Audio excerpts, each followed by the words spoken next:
Olá, pessoal.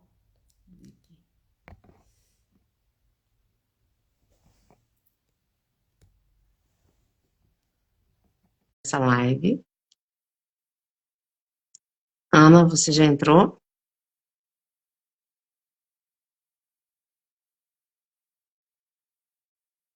Tem uma opção juntos.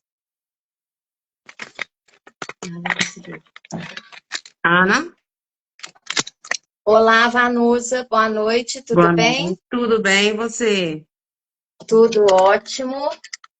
Acabando de ajeitar aqui o vídeo, justificando aí para o pessoal chegou, que a gente atrasou uns 3 minutinhos, que tivemos que fazer aí um pequeno ajuste técnico, tá certo? Onde tem Então vamos tecnologia, começar. tem imprevistos, né? Normal. Ah, faz parte. Imagina para mim, 6 meses de canal, ainda uma novata, mas está tudo certo. Então, estamos aqui hoje, nessa noite, dia 28 de agosto de 2025, com muito prazer, recebendo a minha colega de concurso, Vanusa Arruda, que é oficial do Títulos e Documentos Jurídicas de Ouro Preto, Minas Gerais. É também professora e mestre em Direito, e hoje nós escolhemos falar de um tema que é a busca e apreensão extrajudicial pelos cartórios. Antes da gente entrar no tema, efetivamente, eu gostaria de pedir a Vanusa para explicar um pouquinho como você chegou no cartório, como é que é a atuação nessas duas especialidades que são muito importantes e muito específicas, e depois a gente entra no tema. Bom, boa noite a todos. Muito obrigada pelo convite, Ana. Como a Ana disse, nós somos contemporâneas de concurso, né? Aqui em Minas Gerais. É, eu já advogava quando saiu o primeiro edital de concurso de Minas Gerais. Eu fiz o primeiro, eu entrei, né, na atividade no primeiro concurso de Minas Gerais. A minha primeira comarca foi Ponte Nova. Em Uhum. 2010 eu tomei posse, na comarca de Ouro Preto, e em ambas as comarcas, registro de títulos, documentos e pessoas jurídicas. Acho que por aí, só por não querer mudar de especialidade, já deu para ver que eu gosto bem da atividade, né? É uma Sim, lá área vamos que nós completar 23 anos esse ano, né? A famosa turma dos bandeirantes de Minas. exatamente, os desbravadores de Minas Gerais, né? Já foram muitas experiências, né? A gente sabe que quem desbrava, quem chega primeiro, eles dizem que bebe água limpa, mas também para chegar na água limpa a gente tem que abrir picada, não é assim? Uhum, E com certeza. foram muitas as batalhas, mas eu acho que foram lutas e batalhas que valeram muito a pena. Eu posso dizer que eu cresci muito como pessoa, como profissional, nesse período todo. Tenho excelentes colegas, que sou muito grata, né? O RTDPJ me permitiu conhecer pessoas excepcionais. Estou dividindo live com uma delas aqui hoje. É, e a única certeza que eu tenho é que nessa atividade, essa é uma atividade que para quem tem fome de conhecimento. Porque a gente não para de trabalhar, a gente não para de estudar, tá? Quem quer uma vida tranquila não é uma atividade notarial e registral, porque a legislação altera com muita rapidez, né? Ela é muito ágil, é muito dinâmica, e quem achar que vai passar um mês sem uma portaria nova, um provimento novo, uma lei nova, ele está procurando a profissão errada. Então, assim, Principalmente se a gente for pensar, né, Vanusa, depois da pandemia, em que o serviço eletrônico se firmou, né, de forma muito importante, mas bastante desafiadora para todos nós, né? sim, na verdade foi uma mudança de chave, né? Eu falo que a gente conseguiu virar a chave, que a gente já tinha uma necessidade de adequação e para conseguir continuar atendendo a sociedade, que é a nossa função, né? Nós temos uma função social, então a gente tem que atender a sociedade. Uhum. Só que a gente sabe que, apesar de já existir uma legislação federal sobre né, documento eletrônico, assinatura eletrônica, etc., os tribunais tinham uma resistência em permitir que os cartórios migrassem para o meio eletrônico e assim conseguissem continuar atendendo a sociedade, que já estava quase toda migrando, né, mesmo antes da pandemia, para o meio eletrônico. E a pandemia veio dar aquela última forçada na porta para que a gente pudesse mostrar, na verdade, o que a gente já tinha condições de fazer, né? Eu lembro que a gente via na pandemia muitas pessoas falarem assim, os cartórios agora são obrigados a informatizar. A gente já era informatizado, a gente só era obrigada a manter um atendimento exclusivamente presencial, mas a maior parte do serviço a gente já tinha total condição de fazer. O que a gente tem feito agora é uma evolução, né? E é uma evolução constante, que a tecnologia, ela não para. A gente pisca e a e tá gente, se eu novo. pensar na especialidade, né, que eu atuo, que é o tabelionato de protesto, a gente sabe que ele fosse se tornar 100% eletrônico, né? Toda a atividade do apontamento até o cancelamento, as informações, e realmente a gente está vivenciando isso na prática, né? E isso por todas as especialidades. Então, realmente é Exatamente. muito desafiador, mas eu acho que está sendo também muito enriquecedor, não só para nós, né, profissionais da área, mas também para o usuário do serviço, que também tem que fazer de adaptação. Muito boa a sua Exatamente. história, né? Compartilho aí de vários dos seus desafios. E aí, falando especificamente sobre o nosso tema, né, que é a busca e apreensão extrajudicial, a gente sabe que ele está vinculado à alienação fiduciária, né, que é um instituto que existe no Brasil desde 1969, passou por uma grande reformulação em 97, tem o Decreto-Lei 911, 69, depois a Lei 9.514, quando agora, né, recentemente, em 2023, veio o Marco Legal das Garantias, que é a 14.711, que veio buscar trazer uma nova roupagem para esse instituto, né, buscando o fomento da concessão de crédito, né, e aí teve, não só no registro de imóveis, uma grande atuação, alienação fiduciária sobre imóveis sucessivas, né, toda uma regulamentação. No caso do protesto de títulos, a possibilidade da solução negocial prévia e também da renegociação de dívida protestada, que está sendo formatada para ser ofertada ao público de forma unificada pela central eletrônica, talvez agora até o final do ano.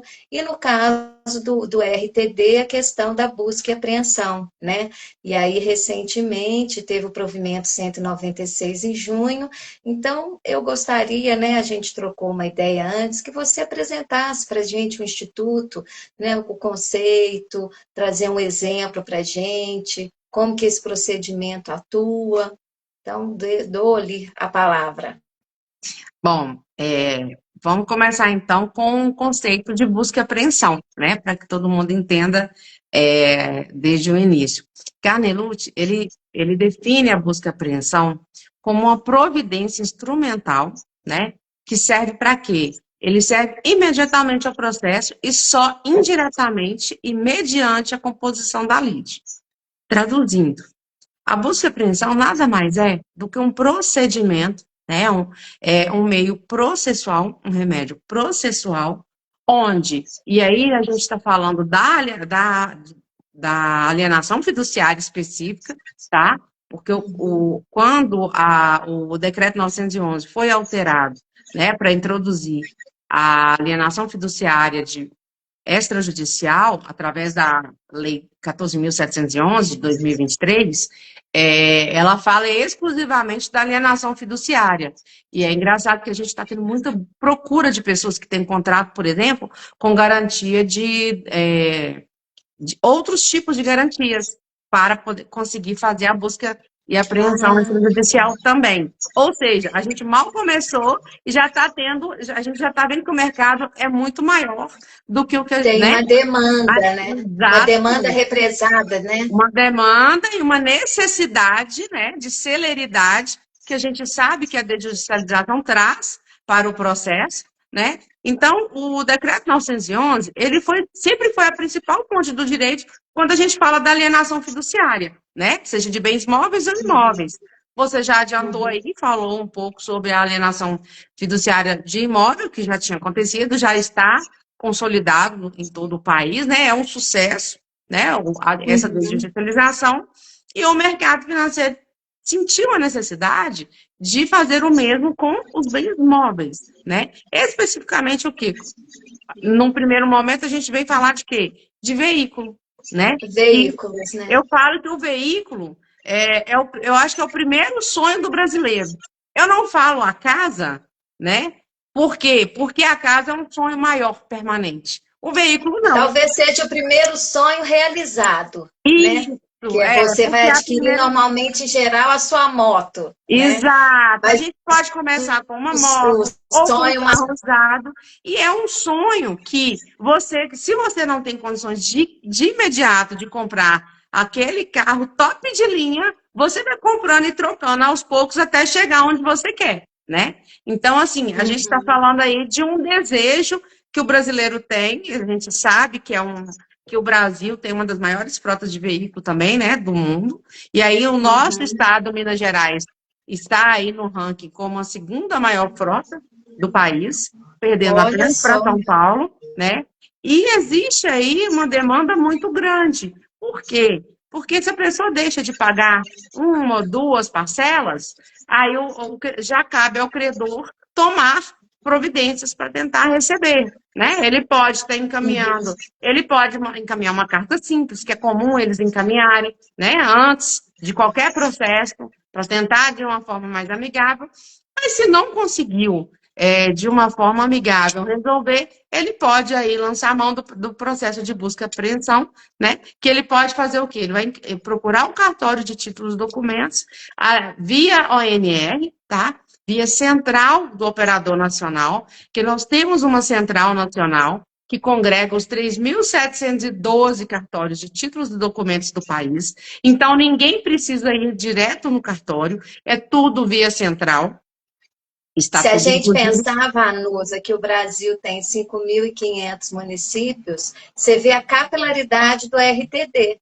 Né? São 3.700. Quase que todo município brasileiro tem um RTD, né? Um registro de títulos e documentos. Exatamente. E quando você traz a ONR aí como central eletrônica, a gente tem, né, que ela faz parte do CERPA, né, que é o Serviço de Registros para suas cidades. Então, parece que o procedimento da lei é que ele seja todo eletrônico, essa busca e apreensão. Sim. Fora o ato de diligência específica, né? Exatamente. Inclusive, a central ela já está totalmente preparada para recepcionar esse procedimento. Nós já temos aí busca e apreensão em 20 estados do país, né? Acontecendo. E que em alguma fase do processo, seja de busca ou já, inclusive, com a apreensão. Mas, ao contrário do que as pessoas pensam, poucos chegam na parte da apreensão. Porque não é da índole do brasileiro comprar e deixar de pagar, né? Então, quando chega no processo de busca, que ele verifique ali que ele já realmente está correndo o risco de perder o seu veículo, normalmente acontece uma negociação, acontece ali o pagamento das parcelas que estão em atraso e o processo é suspenso. Então, nem sempre esse processo chega à fase de apreensão. A maioria dos que a gente teve até o momento, ele ficou na primeira fase, que é na fase apenas da busca, o que prova que realmente tem um efeito positivo, né? Do ponto de vista da recuperação do crédito. Então, assim, a central da ONR-PDPJ, ela já está totalmente equipada, preparada para fazer esse processo 100% eletrônico, como é previsto na lei. A pessoa o credor, ele já pode entrar ali na ONR, já tem o seu cadastro pronto, ele já vai entrar no módulo busca e apreensão e anexar ali a carta, a notificação ou o contrato, se já tiver registrado. Não é necessário, a lei não exige, né, o registro do contrato. A própria lei fala que não registrado apenas se o bem imóvel estiver em poder de terceiros, é que a busca só vai ser possível se houver esse registro, né? Sim, e tem uma outra especificidade da lei também.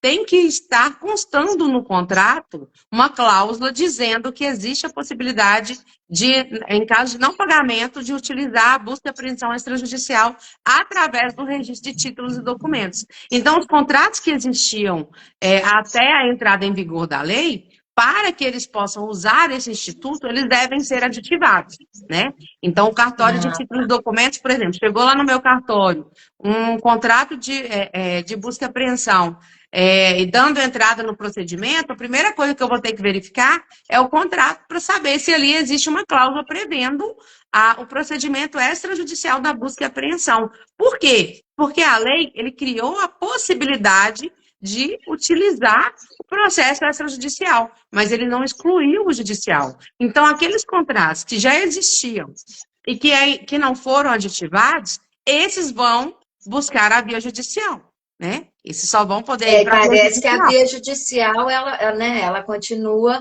a todo momento podendo ser utilizada, né? Pela Sim, parte sim, interessada. Mas então é exatamente. importante que você destacou, o credor vai fazer o requerimento via central eletrônica, ONR, RTD, PJ, né?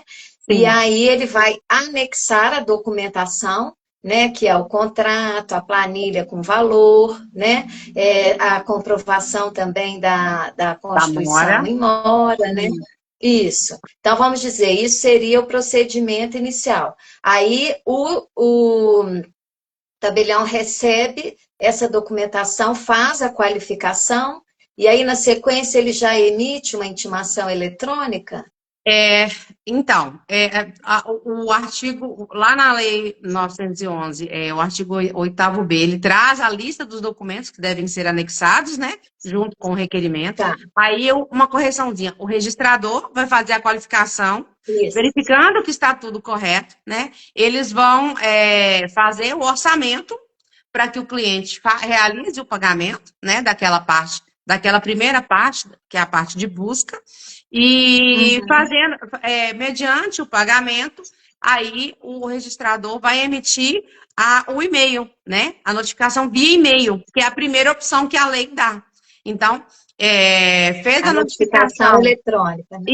Isso, vai ser Por a e-mail. notificação eletrônica que vai ser encaminhada para o e-mail, e aí tem um prazo de 3 dias que deve ser aguardado para que essa notificação, para que o devedor leia a notificação.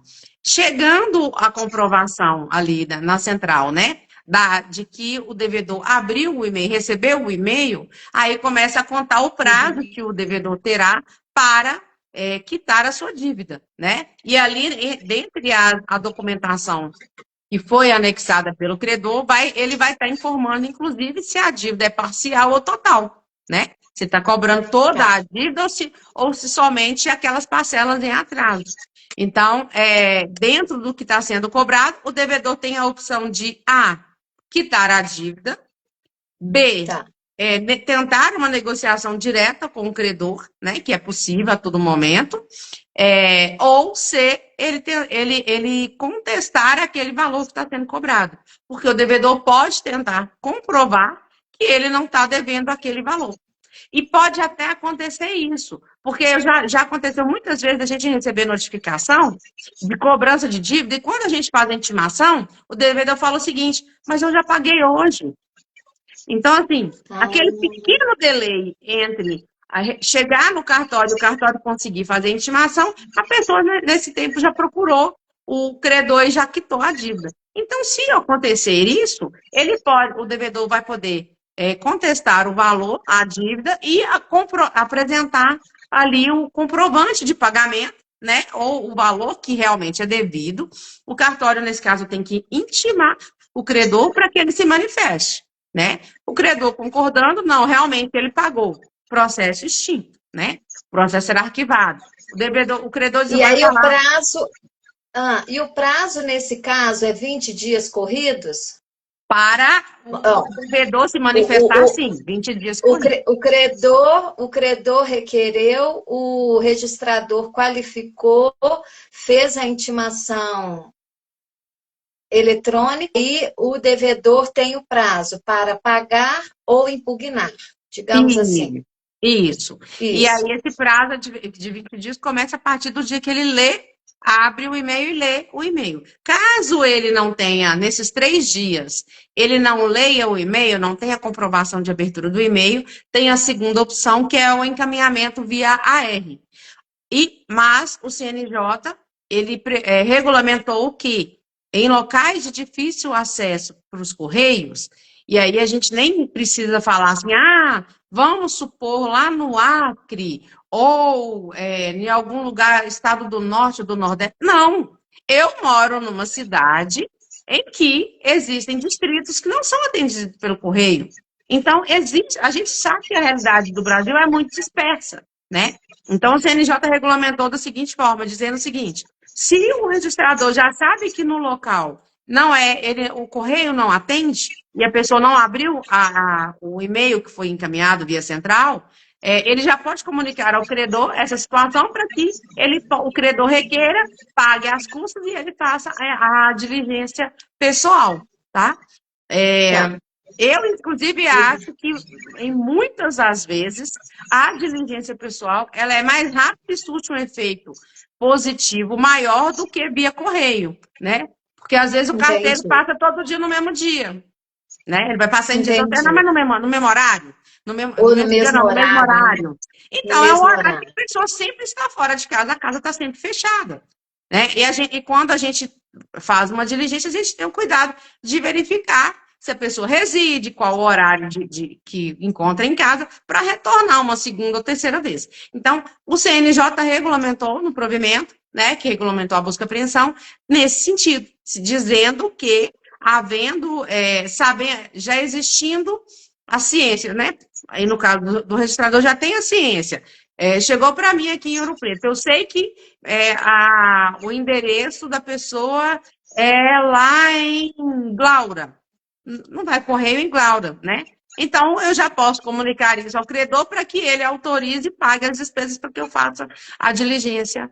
E aí, sendo positiva, começa a contar esse prazo de 20 dias para que o devedor procure o credor para quitar a dívida.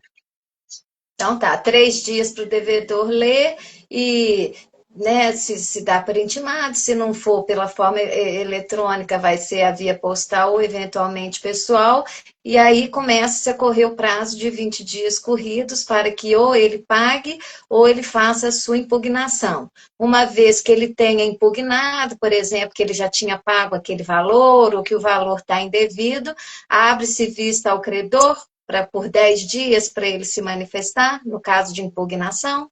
Sim, no caso de impugnação, o cartório tem que comunicar ao credor para que ele se manifeste, né? E aí o Tá. credor vai ter o prazo, que você já falou aí, para poder fazer a sua manifestação. Se concorda em parte ou se discorda totalmente. E aí vai caber ao registrador fazer a conclusão final. Parece que o registrador tem 5 dias úteis para chegar a uma conclusão da impugnação feita pelo devedor e a contraproposta ali, estou falando contra protesto, e a manifestação do credor, né? Aí o registrador, ele chega numa deliberação, e aí, se porventura entender que a impugnação do devedor for improcedente, aí passa-se a segunda fase, que é a busca e apreensão Aí efetiva. cabe ao credor, né, requerer a segunda fase. Ah, tá. Aí o credor requerendo, né, aí a gente passa para a segunda fase, que é a fase da apreensão, né? Dentro da central ONR, o credor, todos os cartórios já estão devidamente cadastrados, e aí cada Cadastrados. cartório já colocou ali na central também os dias e horários previstos para fazer a Disponíveis. diligência. Então, o credor já entra na central e já sabe exatamente o dia e o horário que ele pode solicitar o cartório para fazer aquela diligência, né? Para ir até o local. Uhum. Porque cabe ao Muito bom credor isso. fazer a localização do bem. Ele localizando o bem, ele verifica ali na agenda do cartório qual é a possibilidade, né, do cartório, do registrador, o seu preposto estar diligenciando até o local onde está o bem. E aí ele vai comunicar ao cartório para que ele possa estar indo junto com o localizador, né, fazer o termo de posse, de transferência da posse do bem, né? Quando você fala assim que o próprio credor é que vai localizar, eu acho que isso é um dado relevante, porque havia esse questionamento, mas será que o cartório é que vai ter que localizar? Não, é o próprio credor, e parece que o credor é muito efetivo, né? Tende a ser muito Sim, efetivo, tá? Que é interesse dele também, né? com Então, certeza. né, ele Não é um localiza e procedimento também. novo, né, Ana? Não é um procedimento que está Sim, começando agora. sim. Existem profissionais especializados em localizar Específicos para esse isso, bem. né? Então, É, realmente, muitos colegas no início assustaram, falaram, nossa, eu vou ter que sair pegando o carro. Eu até brinquei isso. numa live que eu participei sobre isso, falando, gente, eu já estava pensando, olhando qual carteira que eu precisava para ter guincho. Que eu achei que eu ia sair guinchando ao contrário dos meus colegas que estavam com medo, eu estava achando o máximo. Eu já estava me vendo subindo ladeira aqui em Ouro Preto com guincho, dirigindo um guincho. Eu com Mostra. 1,5 m dirigindo um guincho. Você imagina o poder que eu estava me sentindo nisso aí. Mas não, a gente não faz Tá, nada disso. A gente vai chegar tá. no local no dia e horário agendado. O localizador ele já tem que estar lá, né, no local, Isso. aguardando por a gente. Ou, se for, dependendo, pode até combinar de ir junto com o registrador, o O preposto, que for registrador. fazer a apreensão. E aí, chegando ao local, encontrando o veículo numa via pública, ou se estiver na residência, no local fechado, o proprietário permitiu o acesso, o registrador, o seu preposto, ele vai entrar, vai tirar fotos do bem, e vai transcrever ali na hora o termo de posse, né? Ele pode passar uma cópia para o representante Representante do do, credor. do credor, também para o devedor, caso o devedor queira, não tem Sim. problema passar também, né? Até para ele tomar as providências necessárias e vai embora. O papel dele acaba aí. Se apreendeu o bem, cabe ao representante do credor retirar a retirada do bem dali e levar para o depósito. Ao registrador, seu preposto, não cabe fazer mais nada, somente garantir, né, que essa transferência de propriedade, essa apreensão, aconteceu de forma pacífica, né, sem o uso de Uhum. força, que é muito importante, porque a gente tem que ter o cuidado de ter todos os elementos necessários para que ela não possa ser anulada, né, futuramente. Então, assim, eu Uhum. não posso chegar num prédio onde está tudo fechado e o proprietário não permite o acesso. Eu não posso pular um muro para poder fazer essa apreensão. Eu não posso chegar Aham. e dar uma de filme americano, que eu já ouvi muito isso. Ah, a gente vai chegar e fazer igual que assim, que entra. Não, gente, filme americano é muito legal, mas a realidade não é tão legal assim. A gente não entra forçado em local nenhum, tá? É porque É, isso está até expresso no provimento, né? Que não é um meio exatamente. coercitivo, né? É porque Exatamente. né, um oficial de justiça ou um outro agente do Poder Judiciário, de repente, ele tem uma outra função, uma outra característica. No caso, aí, o registrador, o seu preposto, ele tem que tomar o cuidado de que o credor ou seu preposto esteja presente e necessariamente, né, fazer lá esse registro visual, digamos assim, né, e lavrar então o termo da apreensão, e o credor é que vai no passo seguinte chamar o guincho ou tomar alguma outra atitude. Tomar todas Então, as esse demais aí, providências. entendi. E aí, na sequência, uma vez feito esse termo, isso é, né, Ele é circunstanciado averbado, lá, né? A gente tem que pensar assim, isso. esse processo, ele tem uma espinha dorsal, da mesma forma que o processo judicial. Ele não começou lá atrás com um requerimento ou uma notificação, todo o Uhum. procedimento ele vai sendo anotado ou averbado, né? Para realmente criar a cadeia processual. Então, nesse caso, o registrador seu preposto já foi até o local, fez o termo de transferência de O posse, termo. né?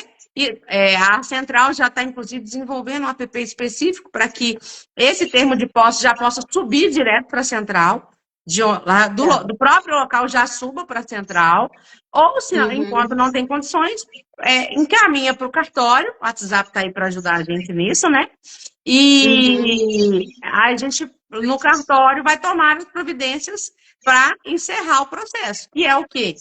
Subir o termo de posse, para anotar o termo de posse, subir para a central e fazer a comunicação ao órgão de trânsito. Tá, entendi. E aí, na sequência, vai caber, salvo engano, o prazo de 5 dias para que o devedor quite a sua dívida, né, de forma integral, para poder restaurar aí a sua, né, o A contrato, propriedade, né, do bem. a propriedade do bem móvel.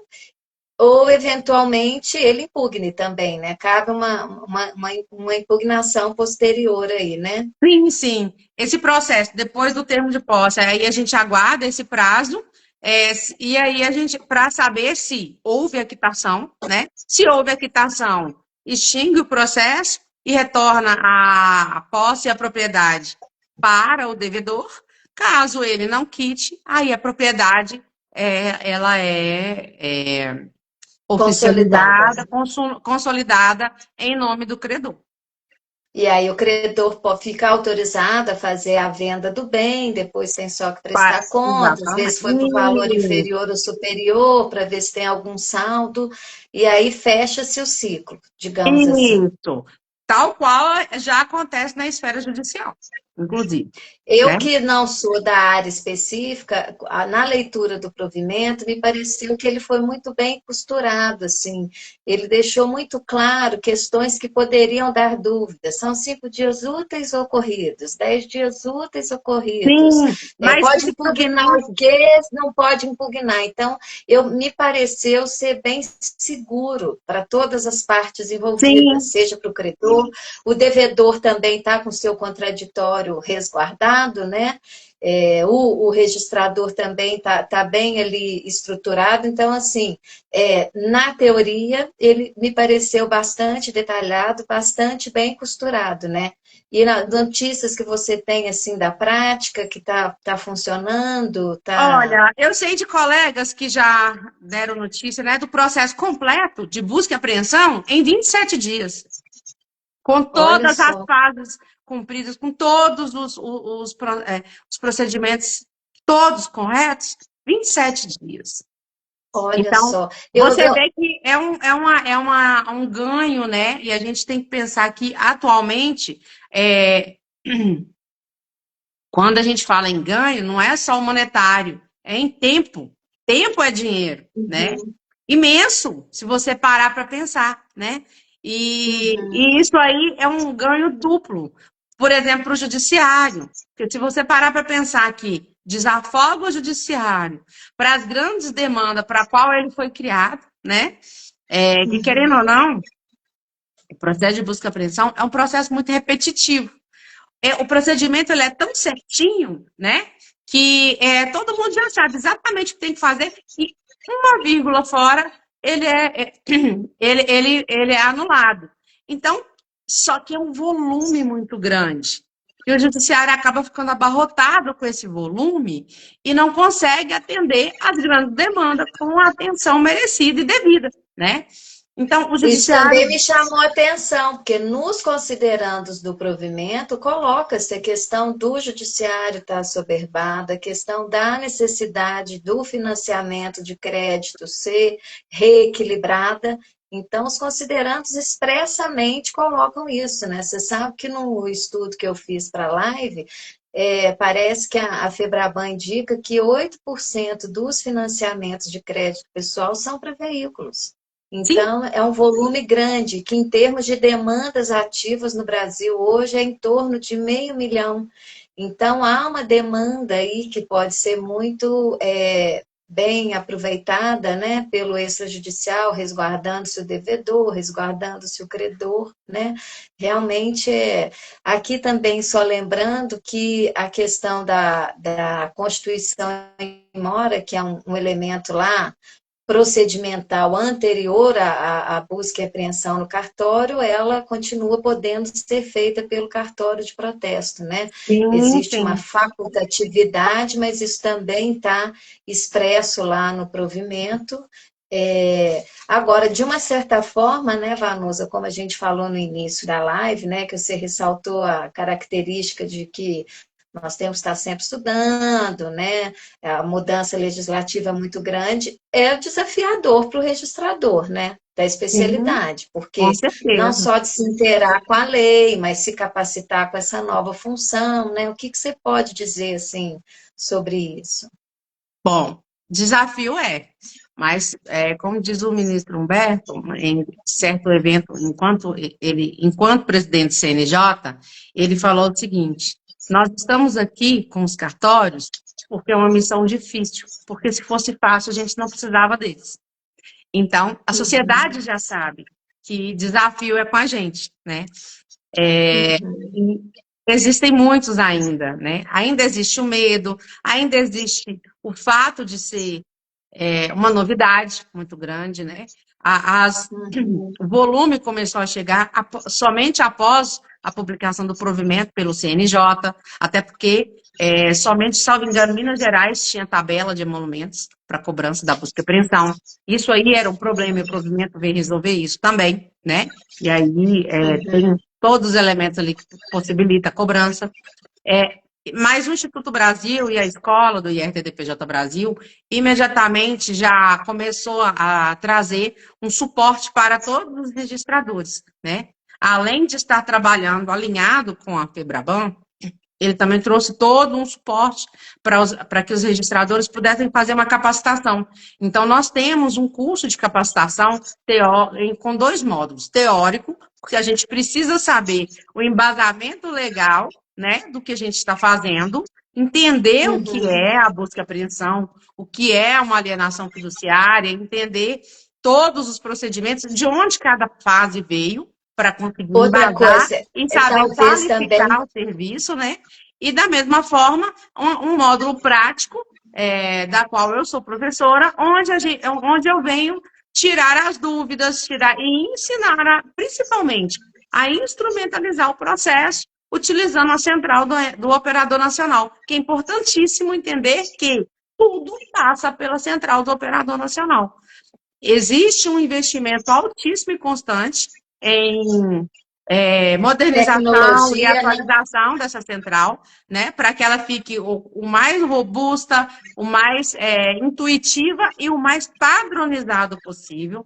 Todas as minutas que têm que ser elaboradas, elas têm modelo próprio na central, né? Então, o registrador ele não precisa redigir o termo de posse, ele não precisa redigir a notificação, já existe um texto padronizado ali, Formulário. onde ele somente insere as informações necessárias e já gera o documento, assina com seu certificado digital, tudo de forma eletrônica, rápida, fácil e principalmente segura, que é o que a gente precisa, porque, afinal de contas, a gente trabalha com segurança jurídica e a gente não pode deixar de garantir que cada procedimento está sendo feito com a máxima segurança jurídica e eficiência possível, né?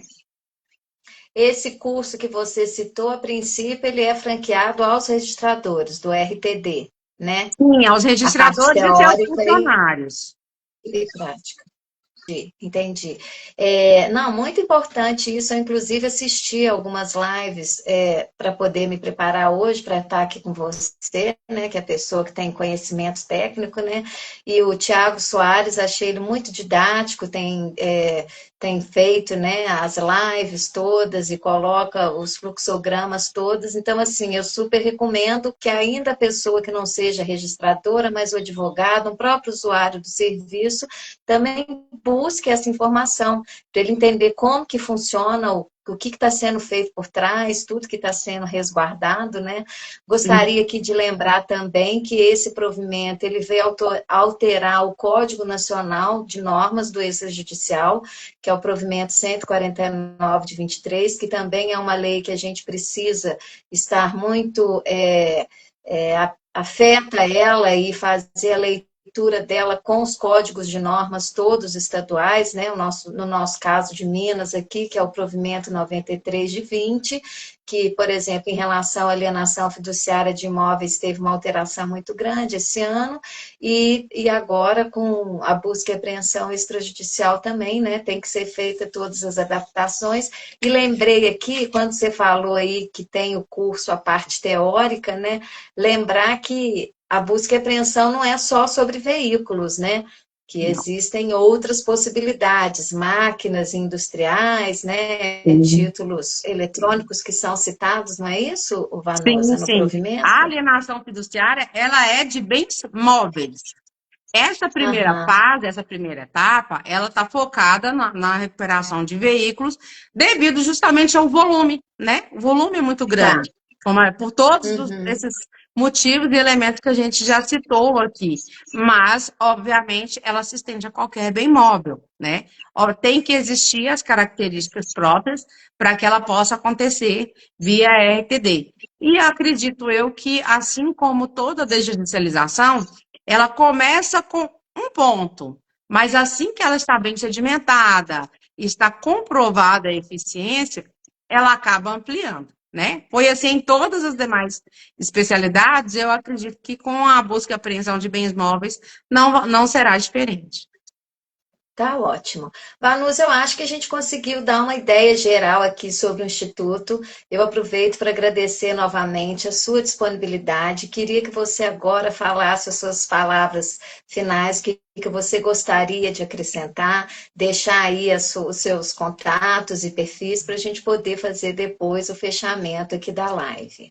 Que eu vou te pedir até para gravar, porque eu não consegui puxar a live, você que teve que me convidar por questões técnicas, para a gente poder depois divulgar. Tá, ok. Não, quero agradecer o convite, dizer aos colegas, né, e os seus funcionários, seus prepostos, que qualquer dúvida que tiver, qualquer dificuldade, procure o Operador Nacional, procure o IRTDPJ Brasil. Quem ainda não se capacitou, a escola do IRTDPJ Brasil está abrindo turmas mensalmente, tá, para fazer essa capacitação. Uhum, O curso tem a parte gravada, e também tem uma parte que é ao vivo para tirar todas as dúvidas após 60 dias que a pessoa tem para poder assistir e tirar as dúvidas que a pessoa vai tendo, vai encaminhando no e-mail e a gente vai respondendo, tá? Lá na central uhum, já tem vários vídeos explicando não só a parte do registrador, mas também a parte do cliente. Tem os videozinhos explicando como usar cada parte da central, né? Não só da busca preferencial, mas uhum, outros serviços também. Mas aqui, falando especificamente da busca preferencial, tem vários vídeos explicativos. Está muito fácil, muito intuitivo de usar, de fazer, tá? uhum, Obviamente, não exclui a necessidade do registrador ter aquele zelo, aquele cuidado na qualificação, na recepção da documentação, mas façam. Se uhum, vocês receberem, façam. Essa é a primeira grande uhum. desjudicialização do RTD. Nós precisamos mostrar que a confiança que o mercado e que a sociedade teve na gente valeu a pena. Então, por favor, Uhum. façam. Vamos fazer isso virar um sucesso nacionalmente. Muito bom, muito bom. Aproveito para dizer que essa é a segunda live do canal. Eu tive a oportunidade de conversar com o advogado Felipe Duarte sobre extremação de imóveis, que ele estava lançando um livro. A minha ideia aqui, embora seja tabeliante protestos, é trazer um pouco de cada especialidade, não só para nós, que somos os profissionais da área, mas até para o público em geral, que desconhece muito o que acontece nos cartórios, a gente vê isso no balcão. Então, eu pretendo, mais para frente, como eu falei, fazer uma live específica sobre o protesto, para poder explicar como que vai funcionar a solução negocial prévia e a renegociação de dívida protestada. E vou trazer outros temas também paralelos. A princípio, no próximo mês, a gente vai falar com o Breno Dores, que é tabelião em São Paulo e faz um trabalho muito importante com oratória, né? Então, pedir a todos que compartilhem essa live, né? Eu tenho uma máxima que eu digo que informação compartilhada é conhecimento multiplicado. Então, eu acho que também é uma função, nós que exercemos também a área acadêmica, né, Vanusa? Você, como eu, a gente gosta muito disso, então é muito importante que isso chegue ao máximo de pessoas possível, sejam eles profissionais da área ou sejam eles simples cidadãos e usuários do serviço. Tá? Com Agradeço a certeza. todos que estiveram presentes. Se alguém tiver alguma dúvida depois específica, pode me mandar por direct, que eu, em conjunto com a Vanusa, a gente tenta responder, tenta fazer. E mais para frente, Vanusa, quando tiver um tempinho que tiver corrido a aplicação da lei, vamos fazer uma nova live para a gente fazer, você fazer um levantamento dos primeiros 6 meses ou do Sim, é primeiro ano. interessante. Pode ser uma coisa interessante, né? Claro, claro. Inclusive, um recado que eu quero deixar aqui, antes que eu me esqueça, a Comissão de Direito Notarial e Registral da OAB Minas Gerais vai fazer um evento em dezembro, início de dezembro, sobre busca e Uhum. apreensão extrajudicial específica para advogados e estudantes. Então, é importante, porque vai ser levado o tema para os demais operadores do direito, né? Para que Uhum. todos entendam, conheçam e vejam como funciona e as vantagens. E aí a gente já vai ter esse tempo aí, né, do provimento, para ter, inclusive, mais dados para poder estar oferecendo. Aí, de repente, né, por volta dessa época, a gente marca uma nova live para estar trazendo os resultados, né, Isso. dessa A desjudicialização. primeira avaliação, né? Sim. Muito bom, muito bom. Então, boa noite a todos. Muito obrigado, Vanusa. Até uma próxima. Boa noite, pessoal. Tchau, tchau.